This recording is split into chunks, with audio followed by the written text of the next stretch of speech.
It was supposed to be just another zoo visit. Warm sun, noisy crowds, strollers packed with snacks. But in the gorilla enclosure, Amara didn't move. She sat in the farthest corner, curled in on herself, staring at the floor like she was waiting for something. Keepers watched from a distance, whispering updates into radios. She hasn't eaten. Won't respond. It's been weeks. Most visitors passed her by, but one boy stopped, pressed his hand to the glass, and that's when everything changed. For weeks, Amara hadn't reacted to anything. Not the keepers, not the other gorillas, not the endless line of visitors tapping the glass and calling her name. She hasn't been the same since she lost the baby, one keeper murmurs, watching helplessly from behind the railing. I think she's giving up. It's been 3 months. 3 months since the infant stopped breathing in the middle of the night. 3 months since Amara's anguished cries echoed through the enclosure, her arms wrapped tightly around the lifeless body she refused to release. Eventually the staff stepped in, but something in Amara never returned. She stopped howling, stopped eating, until today.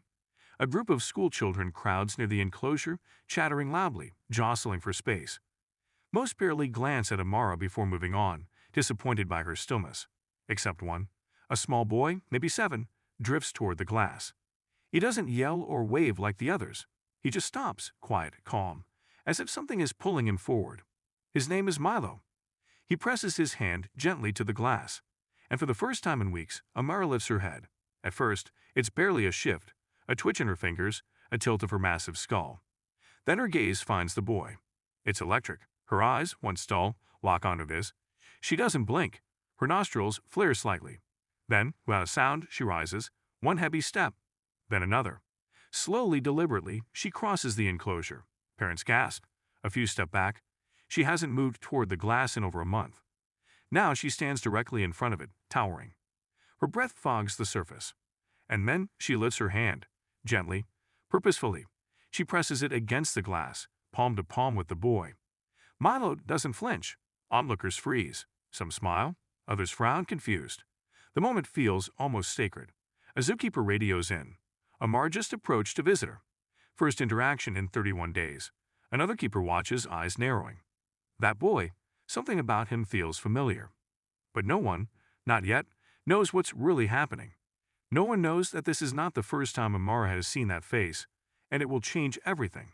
No one speaks. Amara's hand remains pressed against the glass, unmoving. Massive fingers splayed wide. On the other side, Milo mirrors her.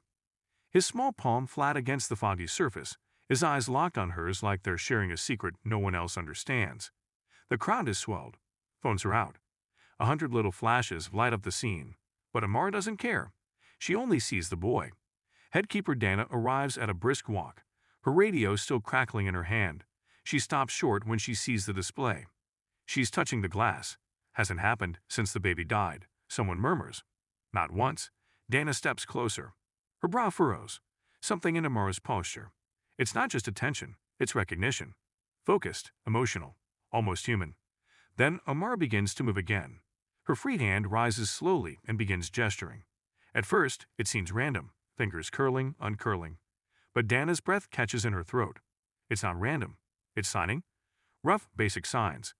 Ones used during Amara's early bonding sessions with staff and visitors during her pregnancy. The movements are stiff, unpracticed, but they're deliberate. She's trying to say something, Dana whispers, stepping toward the glass. The boy tilts his head slightly, curious. He doesn't seem afraid. If anything, he looks calmer now than before. His hand still hasn't moved. His mother, Helen, finally steps closer. Milo, she says gently, come on, sweetheart. But he doesn't move either.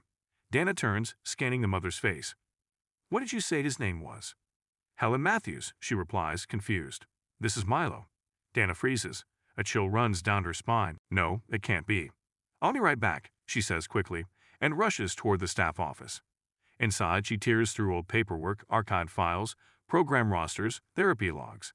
Years ago, Amara was part of a short-lived animal-assisted bonding program. One that allowed parents and young children to observe and interact with pregnant gorillas from safe, reinforced areas. The idea was to test emotional connectivity between species. She finds it, a logbook. Her eyes dart to one entry. Mother, Helen Matthews. Son, Milo Matthews. Weekly visits for 4 months.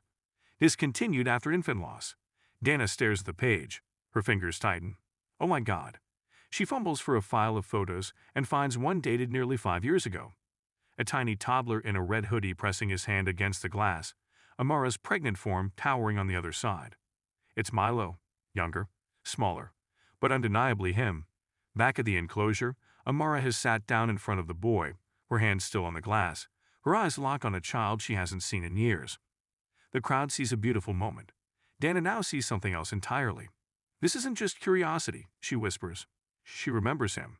And Milo? He still has no idea. Dana rushes back toward the enclosure, clutching the photo in her shaking hand. Her heart is pounding. The crowd is still gathered. Amara hasn't moved an inch from the glass.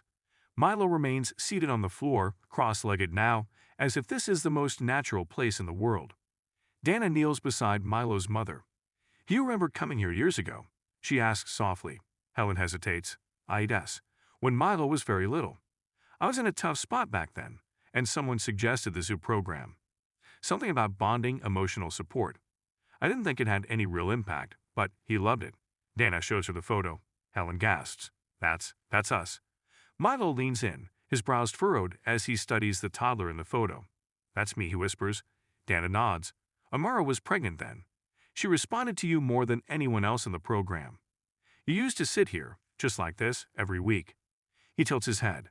"I don't remember," he says honestly, "but Amara does." The gorilla shifts suddenly, gently, but with purpose. She lowers herself further, almost belly to the ground, and begins tapping the glass in a slow, rhythmic pattern. 3 taps, a pause, then 2, it's a beat, a game, a memory. Milo blinks. He doesn't know how, but his fingers begin to mirror the pattern. Tap, tap, tap, pause, tap, tap. Amara's lips part slightly. She exhales a soft, guttural rumble, a sound no one's heard from her in months. Dana watches, stunned. "It's their pattern," she whispers. She used to play that game with him before she gave birth. He would do the taps, and she'd mimic him. Milo looks up at Dana, eyes wide. "Did she miss me?" Dana swallows. "I think she never forgot you." The murmurs in the crowd shift, less spectacle, more reverence. Some wipe away tears. A father pulls his daughter a little closer. Then Amara does something unexpected. She begins to sway, slow, side to side, like rocking a baby. Her massive arms curve inward, holding nothing, but not really nothing. Milo watches her silently. His head lowers, a flicker of something unnameable crossing his face. He whispers, "She's pretending I'm her baby." No one corrects him, because he might be right. The zoo staff exchange glances. This isn't just interaction. It's grief resurfacing. It's memory. It's something sacred. Helen kneels beside her son, her hand hovering near his shoulder. "Sweetheart," she whispers, unsure what to say.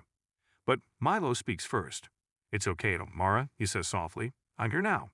And somehow, that's enough. The silverback grunts low, lays her arm along the ground, and rests her head on it, still facing the boy. For the first time in 3 months, Amara closes her eyes. Not in sorrow, but in peace. Morning turns into midday, but Amara doesn't move from the glass. Neither does Milo. They sit across from one another, the crowd thinning, the novelty replaced by something weightier. Zookeepers have cordoned off the area. There are no jokes now, no selfies, just silence, and the soft, constant thump of Milo's fingers tapping against the glass. Dana stands nearby, watching it all unfold. She's calm, she says into her radio. No signs of agitation. Vital signs look normal. Appetite's back. Then, why does it feel so unstable? Her assistant replies, "Because everyone's thinking it, even if no one dares say it aloud. What if this ends? What happens when the boy goes home?" Inside the enclosure, Amara begins gathering objects, leaves, a piece of cloth, the broken remains of an old enrichment toy. She stacks them carefully near the glass. Dana recognizes the behavior immediately. "She's nesting," she mutters. "She's making a bed for him." Helen, watching from a bench nearby, presses her hands over her mouth. Milo speaks up, Can I give her something?" Dana pauses, then nods. The boy reaches into his backpack and pulls out a small stuffed animal, frayed but clearly loved. A soft elephant with one ear half torn. He presses it gently against the glass. Amara freezes. Her eyes lock onto the toy. Then slowly, cautiously, she lifts a hand and mirrors the gesture. Palm against elephant, palm against glass. A soft exhale leaves her throat. Then she takes her old cloth and folds it over the toy's reflection like a blanket. Dana turns to Helen. She's parenting. She's gone full maternal. And I think she believes he's come back to her. Helen's voice is quiet, and if he leaves again, Dana doesn't answer. Back at the administration office, staff debate. Is this healthy? Is this dangerous? What if Amara regresses when Milo inevitably stops visiting? What if this surrogate bond spirals into fixation, or worse? But Dana pushes back. She's healing. Slowly, gently, this boy, he's the key. A plan is set in motion. Monitored weekly visits under strict supervision, not just for Amara's sake, but for Milo's too. Because since reconnecting with her, something has changed in him. He's sleeping better, eating more, talking more. Helen notices it. She hasn't seen this spark in her son since, well, since before she stopped bringing him to the zoo all those years ago. The next week, Milo returns. Amara is already waiting at the glass. This time, he brings a drawing, Amara cradling a baby gorilla and a boy standing beside her. When he holds it up, Amara grunts softly. Then, with aching tenderness, she leans forward and presses her forehead to the glass. Milo does the same, and for a moment, there are no keepers, no enclosures, no years lost in between. There is only recognition and love. The video goes viral within hours. A gorilla, a boy, a silent reunion after years apart. Millions watch the footage of Amara pressing her forehead to the glass, cradling a stuffed toy, rocking gently beside a child she hadn't seen in half a decade, but never forgot. News fans crowd the zoo entrance. Reporters beg for interviews. Some call it proof of animal memory. Others say it's emotional projection. But the people who were there, they know. They saw something real. And inside her enclosure, Amara waits by the glass every day. Milo visits weekly now, accompanied by Zookeepers and his mother. Each time, Amara greets him with slow, deliberate movements. No pacing, no grief shriek, just the steady rhythm of a mother who's found her purpose again. Dana, watching from a distance, sees what an Ogata sheet can explain. She's alive again, she tells the board at a special review meeting. Not just surviving, living. The board approves additional funding for enrichment therapy, even a potential expansion to the human-animal emotional bonding program. Still, Dana hesitates. What happens if Milo stops coming? That question looms over her like a storm. But then, unexpected news. Milo has begun to ask questions about that time in his life, about the program, about why they stopped coming. And Helen at last tells him the truth. We lost someone too, she says gently, showing him an old photo. A man smiling, arms around baby Milo. Your father. When he died, I didn't know how to face anything, including this place. Milo listens, quiet, processing. She was the only thing that calmed you, she adds softly. You used to call her Big Mama. He doesn't remember that name. But when he says it aloud at the enclosure, Amara lets out a sound, deep and low, almost like a sigh. Somehow she does, and then something new begins. Milo starts drawing her, dozens of sketches. Amara with him. Amara with her baby. Amara watching the world through the glass. Dana collects them quietly, taping them inside the staff office. He's her closure, she says to herself, but maybe she's his too. One cloudy afternoon, Milo places his last drawing on the glass. It's of her, standing strong, holding hands with a smaller gorilla beside her. A baby. Dana steps in, kneels beside him. We found one, she says. Milo looks up. A baby gorilla. Orphaned. Young, scared. We think she's ready. The day the baby arrives, the zoo staff holds their breath. The crate opens. Amara watches from a distance, slow, cautious. The infant steps forward, wobbly, wide-eyed, alone. Then Amara moves. Not fast, not hesitant, just sure. She walks to the baby and sits. The infant presses against her leg. And for the first time since losing her own child, Amara wraps her arms around another. Outside, Milo watches with quiet tears. He doesn't press his hand to the glass this time. He just whispers, "You don't have to miss me anymore." What would you do if a gorilla remembered your face after all those years? Amara's story reminds us that grief runs deep, but so does love, across species, across silence, even across time.